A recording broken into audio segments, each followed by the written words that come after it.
बहुत बहुत धन्यवाद। सर्वप्रथम तो मैं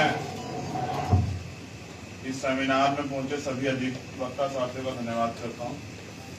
सभी सीनियर साथी यहाँ मौजूद हैं। यहाँ के आयोजक का भी मैं धन्यवाद करता हूं।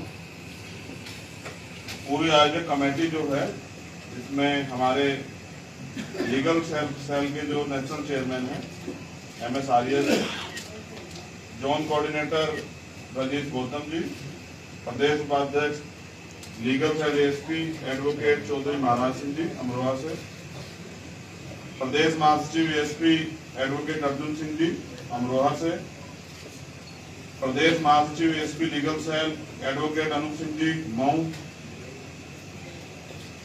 एडवोकेट दीपक बाबू जी, प्रदेश सचिव ASP legal cell Agra advocate Shivraj Singh ji, और हमारे सीनियर अधिवक्ता मंडल संरक्षक ASP legal cell Saharanpur advocate Chand Alam ji, zone coordinator ASP legal cell Meerut निवास Ghaziabad advocate Sandeep Singh Kataria ji, ASP legal cell Muzaffarnagar advocate Shri Yashpal Singh जिला अध्यक्ष ASP लीगल सेल सहारनपुर, और विशेष सहयोगी सोरी अम्बेडकर जी, जिला संयोजक भीम आर्मी सहारनपुर रविकांत गौतम जी, जो ASP के देवबंद विधानसभा अध्यक्ष हैं, अक्षय कुमार जी भीम आर्मी के देवबंद विधानसभा संयोजक, परवीन गौतम जी जो उत्तर प्रदेश के सह संयोजक है भीम आर्मी के, विजय कुमार जी सहारनपुर मंडल अध्यक्ष भीम आर्मी, और अलोक कुमार जी सहारनपुर मंडल उपाध्यक्ष भीम आर्मी, और जो वॉलेंटियर्स हैं चौधरी तरसपाल गुजर जी,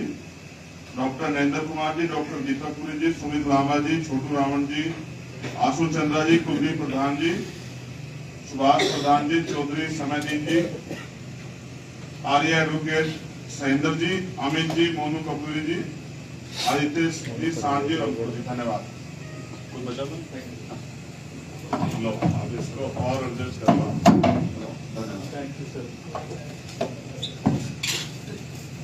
तो आप सभी साथियों का धन्यवाद पुनः। बहुजन समाज में जन्मे सभी संतों गुरुओं महापुरुषों को नमन करते हुए, अगर हमारे वकील साथी वीडियो बनाने की जगह मुझे सुनने काम करेंगे तो बहुत अच्छा रहेगा, क्योंकि वीडियो तो आप सुनते रहते हैं। आप तो ब्रेन हो ना समाज का, तो आप मुझे यहाँ सुने सामने, और आपसे अनुरोध है कि आप बैठ जाएं तो डिस्टर्बेंस कम हो जाएगा। मैं आपका दिल की गहराई स्वागत भी करता हूं, क्योंकि काले कोट वालों का लोग सम्मान करते। जैसे न्याय सभी का जन्मसिद्ध अधिकार, वैसे ही जब एडवोकेट का लोगो आता है तो उस पर लिखा होता है बॉर्न फॉर जस्टिस, ये न्याय के लिए पैदा हुआ। आजकल हम लोग रोजगार के लिए भी काला कोट या लॉ कर रहे हैं, अच्छी बात है, क्योंकि प्रोफेशन भी अच्छा है और इससे जनसेवा भी होती। लेकिन मैं एक किस्सा अपने पिताजी का आपके सामने बताता हूं, मुझसे जुड़ा हुआ है और मेरी वकालत से भी जुड़ा हुआ। एक केस को वो 20 साल लड़ते रहे। उन्होंने किसी को पैसे दिए थे और जब देने का समय आया तो उसने मना कर दिया। फिर मुकदमा कोर्ट में चला। मैंने उनको देखा, वो टीचर होते भी हर हफ्ते तारीख को जाते थे, और जब उस मुकदमे का निस्तारण हुआ तो उससे पहले मेरे फादर ने मुझसे कहा कि जज साहब ने कहा कि इस मुकदमे को निपटा लो, कब तक लड़ते रहोगे? तो मैंने कहा फिर कैसे निपट रहा है? कहा कि मैंने 25,000 रुपए दिए थे और मुझे 20 साल हो गए लड़ते। वकील साहब, जज साहब कह रहे थे 5,000 रुपए निपटा लो। तो मैंने कहा साहब कम से कम 1,000 बार तो मैं आया हुआ तारीखों पे, और 25,000 मेरे रुपए थे नगद, और 20 साल पहले दिए थे साहब, और आप कह रहे 5,000 रुपए निपटा लो। तो इससे अच्छा था मैं 25,000 रुपए भूल जाता, ये मेरा जो अलग से खर्च हुआ ये भी नहीं जाता। तो उन्होंने मुझसे कहा यार यहाँ न्याय व्याय नहीं होता, तो तुम्हें जज बनना है, इसलिए तुम लॉ करो। वरना मेरा कोई मन नहीं था लॉ करने। तो यानी कि जब कोई पीड़ित होता है ना तो वो रास्ते खोजता है। आप जिन समस्याओं में भी लड़ रहे हैं ना, ये जो इतने बड़े बैनर पे लिखी गई है समस्या आपकी, तो समाधान भी आपको खोजना पड़ेगा। अगर ये आप सोचते हैं कोई और समाधान खोजेगा तो ये आपकी और मेरी लापरवाही मूर्खता है। भाई समस्या मेरी है तो समाधान कौन खोजेगा? मेरे लिए तो असल में मुझे मेरा नाम आजाद है, मुझे फ्री रहना पसंद है, लेकिन आज मैं इस काले कोट पैंट में बना हुआ हूँ, ये बड़ा मेरे सीमाओं से ऊपर देखो, मगर फिर भी मैंने इस अनुशासन को निभाया कि अगर मैं वकील हूँ और हमारे अधिवक्ताओं का जो सेमिनार है, सम्मेलन है, मैं भी उसमें उसी ड्रेस में जाऊं जिसमें हमारे अधिवक्ता साथी कि हम लोग अलग अलग ना दिखाई दें, हम लोग एक लगे। और यहाँ मैं राष्ट्रीय अध्यक्ष या संस्थापक नहीं, यहाँ तो मैं आपके बीच का वकील साथी। और मुझे बहुत कुछ जो मैंने आपसे सुना उस पर भी बात रखनी है, लेकिन एक समस्या हुई कि हमारे एक सीनियर साथी है यहाँ बहुजन मूवमेंट के, रघुवीर बोध जी, कल रात 12 बजे उनका देहांत हो गया और उनकी 2 बजे उनकी जो है अंतिम यात्रा। और मैंने उनके बेटे से कहा, जबकि कोई कहता नहीं है लेकिन मैं अधिकार मानता हूं, मैंने उनसे कहा कि लीगल सेल का प्रोग्राम है, मैं 3 बजे तक हालात में पहुंचाऊंगा, बस 3 बजे तक मत लेके जाना, मैं भी इस कंधे में शामिल हूँ, इस जनाजे में शामिल होकर मैं भी जो है, क्योंकि वो हमारे लिए गुरु भी थे, हमने बहुत सीखा उनसे और हिम्मतवर व्यक्ति थे। जब ये सफीरपुर वाला मामला हुआ वकील साहब, तो प्रमुख सचिव और डीजीपी आए हुए थे, मुझे माननीय राष्ट्रीय अध्यक्ष ने बाद में बताया, तो बाबूजी ने खड़े होकर कहा कि हमें कमजोर मत आंक लेना, 5-7-10 हजार मर भी गए तो हमारी आबादी में कमी नहीं पड़ेगी, हम 5 लाख हैं, अगर दिमाग खराब हो रहा है। तो डीजीपी और प्रमुख सचिव के सामने ये बात कहने का दम आप समझते हैं कितना बड़ा होगा, जहां पूरे प्रदेश की कानून व्यवस्था बैठी है और एडमिनिस्ट्रेशन बैठा। तो ऐसे बलशाली व्यक्ति आज नहीं गए, नहीं रहे, उनकी क्षति है बहुत बड़ी। तो मैं उनकी अंतिम यात्रा में शामिल होने के लिए जाऊंगा, लेकिन मैं आपसे अनुरोध करूंगा कि जो लीगल सेल के जिम्मेदार पदाधिकारी, हमारे राष्ट्रीय जो कोऑर्डिनेटर लीगल सेल के जो चेयरमैन है, वो बोलेंगे मेरी बात, आप लोग उनको जरूर सुनना, क्योंकि वो कुछ गाइडलाइन डायरेक्शन जारी करेंगे। आज हम यहाँ एक हैं और एक से शुरुआत हुई, तो एक थोड़ा ही रहेंगे। आज यहाँ है, कल और लोग साथी प्रयास करेंगे, 1 से 1 लाख होंगे, मेरा वादा है। हम लोग बहुत मेहनत करेंगे सब लोग मिलके, क्योंकि ये लड़ाई न्याय की। तो जो बातें मैंने आपसे सुनी पहले, मैं उन पर चर्चा कर लेता हूँ। एक तो हम ये बंद करें कहना, जैसे हमारे एक साथी अपने स्पीच में कह रहे काला कानून, तो बहुत हम तो कोट भी काला पहनते हैं, ये काला शब्द बुरा नहीं, हमें, हम अधिवक्ता हैं, हमारे शब्दों का चयन बड़ा अच्छा होना चाहिए। हम बाल भी काले चाहते हैं, और जिनके बाल सफेद हो जाए वो उनको डाई कराते हैं कि काले रहे। काला रंग कभी बुरा नहीं होता, इस देश की तो मूल प्रकृति में ब्लैक है, तो काला रंग बहुत सुंदर होता है। हम भी अगर रंगों पे बात करेंगे तो फिर हम कौन सा समानता की बात कर पाएंगे। ना काला कानून होता है, ना ही हम कालों के गुलाम, हम तो अपनी सोच के गुलाम। मान लो तो हार और ठान लो तो जीत, और कोई काम नामुमकिन है क्या। अभी हमारे सीनियर साथी कह रहे थे, जो मंच पर उपस्थित भी हैं, कि भाई रेशमी रुमाल तहरीक यहां से चली, तो मैंने तो पढ़ी है, हो सकता है देवत के लोगों ने ना पढ़ी हो, और उसके बाद कितनी कुर्बानियां देनी पड़ी। तो इसका मतलब ये भी साबित होता है कि कोई भी तहरीक जब शुरू होती है तो उसका अंजाम भी उसको पता होता है शुरू करने वाले को, कि कीमत चुकानी पड़ेगी। हर मां चाहती है कि भगत सिंह पैदा हो, चंद्रशेखर पैदा हो, लेकिन हो पड़ोसी के यहाँ, क्योंकि उनको शहादतें देनी है मुल्क के लिए, इसका भी तो ध्यान रखना पड़ेगा। तो दूसरी बात के बाद एक प्रस्ताव हमारे सीनियर साथियों की तरफ से आया है कि हम Azad Samaj party legal cell पे थोड़ा सा चेंज करें नाम, और वो इसके नाम सजेस्ट करें आप लोग, आप दोगे तो मैं उस नाम पे चर्चा करूँ कोर कमेटी में। अगर कोई स्वतंत्र नाम भी होगा जिसपे आपको बार काउंसिल में परेशानी ना हो, या आप इसका इस प्रोग्राम को वहां भी कर सकें, बार के जो भवन है न्यायालयों में, तो मुझे कोई आपत्ति नहीं। मैं तो चाहता हूं कि आप लोग खड़े तो हों भाई, मुझे तो आज आदेश था कि आपको आना है, मैं तो भविष्य में भी रहूंगा, लेकिन अगर सम्मेलन आप करते हैं और आपको कहीं भी अवसर में, तो ठीक है, क्या दिक्कत है। तो उस प्रस्ताव पे भी हम लोग नाम देके भेजे, हम लोग सहमत हैं। जैसा मैंने पहले भी कहा कि संघर्ष और सपने की शुरुआत एक आदमी करता, लेकिन वो अंत तक एक आदमी नहीं रहता।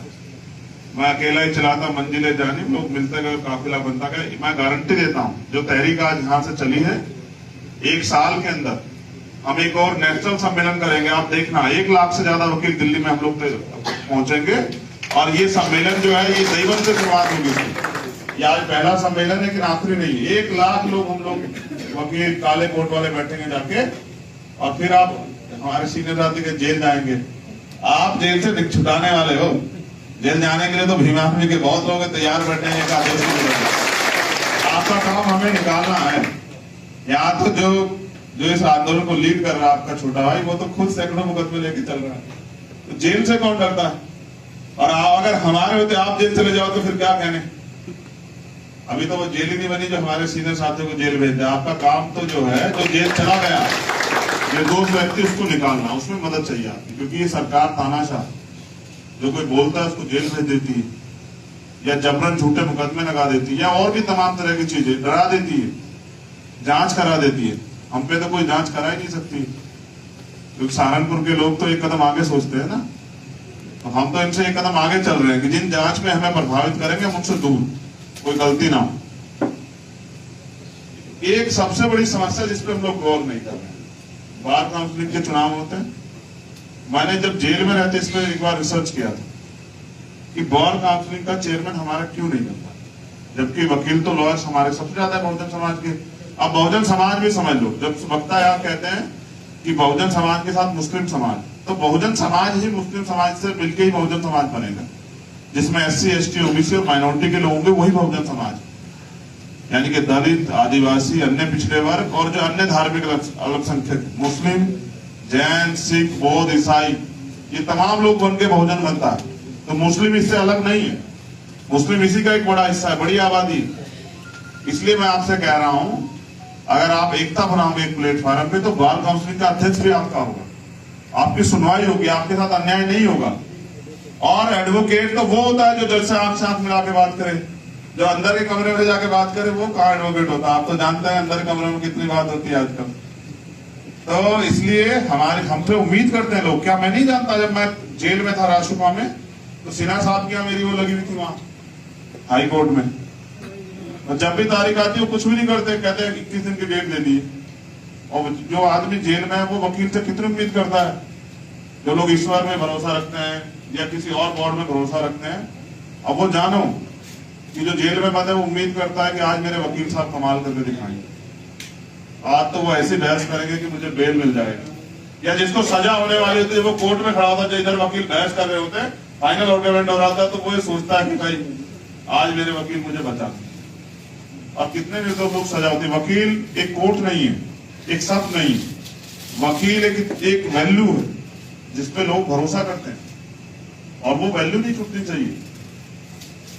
और ये एक आप फिर मैं कह रहा हूं कि जैसे अध्यक्ष जी ने कहा कि न्याय के लिए लोग हमें याद करते हैं, नहीं, अगर कोई परेशान हो जाता है तो उसके बच्चे, उसके परिवार, उसके साथी, उसके रिश्तेदार सब भरोसा करते हैं वकील पे। और जब वो वकील लेट हो जाए 1 मिनट, तो उनको ये रहता है कि अगर वकील साहब लेट हो गए तो हो सकता है फिर आगे तारीख लग जाए। बहुत बड़ी जिम्मेदारी है वकील। ये कोर्ट नहीं है, ये एक व्यक्ति नहीं है, ये एक समाज है जिससे देश का बादशाह भी घबराता है। और आप नहीं जानते, जब दिल्ली में कहते हैं कि पुलिस बड़ी ताकतवर है, जब दिल्ली में पुलिस का और एडवोकेट्स का विवाद हुआ तो क्या हुआ? पुलिस फिर हमने देखी रो रही थी, जो पुलिस जनता को पीटती है वो रो रही थी, पहले दिन से वकीलों से बचाओ। तो हमसे बचे हुए अच्छे हैं लोग। इसलिए मैं आपसे कह रहा हूं अपनी ताकत को पहचानो। और सारे वक्ता कहते हैं राजनीतिक बात नहीं करनी, हमारे सीनियर साथी भी कहेंगे राजनीतिक बात नहीं करनी। तो मैं ये कह रहा हूं कि अगर सरकार सब चीजों को प्रभावित कर रही है तो राजनीति के जरिए तो कर रही है। अगर हम इस देश में अन्याय का शिकार हो रहे तो राजनीति के कारण ही तो हो रहे हैं। हम जितना जिस चीज से दूर बचेंगे उतना ही वो हमारे पास आएगी। आप देख लो अजमा के, ये राजनीति की वजह से जो है, आप समझो इस देश में अगर वोट की वैल्यू मिली है और सरकारें बदलती है तो ये राजनीति की वजह से तो है। और आप इससे कब तक दूर भागोगे? ये बताया गया गलत की राजनीति बुरी चीज होती। अगर बुरी चीज होती तो योगी जी क्यों करते? वो तो बड़ा धार्मिक काम कर रहे थे, इतना बड़ा मठ था, उसे छोड़ के आज क्यों बैठे हैं वहां लखनऊ की कुर्सी पे? क्योंकि उनको पता असली शक्ति राजनीति में। और आप राजनीति करना नहीं चाहते तो राजनीति का शिकार होंगे ना फिर आप। अगर आप राजनीति नहीं करोगे तो राजनीति का मकसद क्या है ये समझने की बात। अगर आप अच्छे काम के लिए, परिवर्तन के लिए राजनीति करते हो तो वो राजनीति अच्छी है।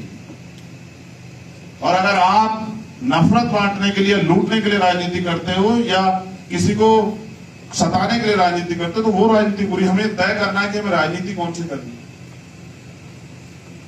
तो मैं ये समझता हूं कि हमें अगर बड़े पैमाने पे हम अपने वकीलों को संगठित कर लें तो बार काउंसिलिंग का अध्यक्ष और जो बार काउंसिलिंग सदस्य मेंबर वो हमारे साथ हैं। बस हमें ध्यान रखना है कि उनकी भागीदारी कम ना हो, जिसकी इतनी संख्या भर उसकी इतनी हिस्सेदारी हो। ऐसा ना हो हम ये चाहें कि सब इकट्ठे हो जाए, सब हमें मिल जाए। नहीं, हमें उनका सम्मान और उनके अवसर का ध्यान रखना पड़ेगा। तो देखो कितनी देर से आपका निरंतर आगे बढ़ जाएगा। फिर हमें साथ देना पड़ेगा। अगर आज कोई हमारा वकील साथी उसको जबरन जो है उसको फंसाया जाता है, तो हमें उसकी आवाज बनना पड़ेगा, उसके साथ खड़ा होना पड़ेगा, उसको विश्वास दिलाना पड़ेगा कि अकेला नहीं। और होते हैं यहाँ शिकार, बहुत लोग होते हैं, इसलिए हमें एक दूसरे का हाथ पकड़ना है। और मैं अपने मुस्लिम साथियों से भी कहना चाहता हूं, जो हिंदू धर्म को मानने वाले साथी, उनसे भी कहना चाहता हूं, अगर भारतीय संविधान है तभी तो शरीयत लॉ। अगर हिंदू लॉ है तो भारतीय संविधान के अनुसार ही तो है।